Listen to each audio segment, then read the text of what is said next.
Hello mga Coops, another situational questions na maaari mong makasalubong sa panel interview. At syempre kapag situation, kailangan direct to the point ang iyong mga sagot. Hindi kailangan ng magaling mag-English, kailangan yung tama at direkta ang sagot. So eto, sample questions na situation na maaari mong makasalubong sa panel interview.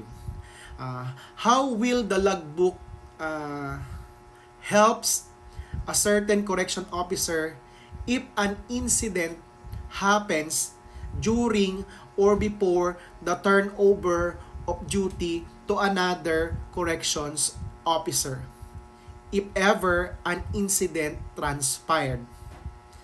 Or halimbawa, ano ang kahalagahan ng paglalagbook o paglalagay mo ng entry sa logbook during sa tour of duty mo at bigla ang may nangyaring incident bago mag-turn over or before ma-turn over sa iyo ang duty. Ganito lang yan kasimple. Huwag ka nang magpaligoy-ligoy pa, direct to the point, ito sabihin mo.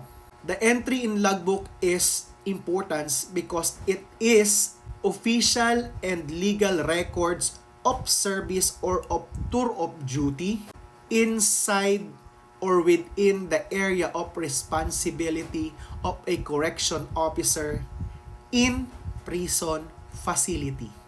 When an incident happened before or after or during turnover of duty, proper entries in logbook ensures the following: continuity of operations, accountability, all the evidences, and the clarity of commands. In short, logbook is very vital because it is the official records of all or any events and incidents happen within the area of responsibility. It ensures proper turnover of informations, maintains accountability, and it will serve as a legal evidence. Without logbook, continuity of security and operations and responsibility during the tour of duty might be compromised. Ganyan lang kasimple ang sagot sa situation na yan.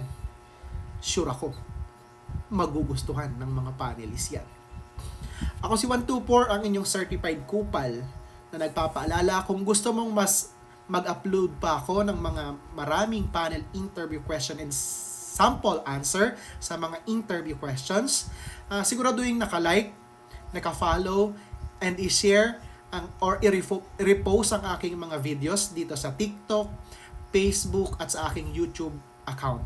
At syempre, dahil ako ay kupal, nagpapaalala pa rin ako sa inyo na kapag corrections officer ka na, wag kang magiging kupal. Bro, kupal tots! Masakit pero may saysay. Tinutulungan ko kahit minsan mahirap.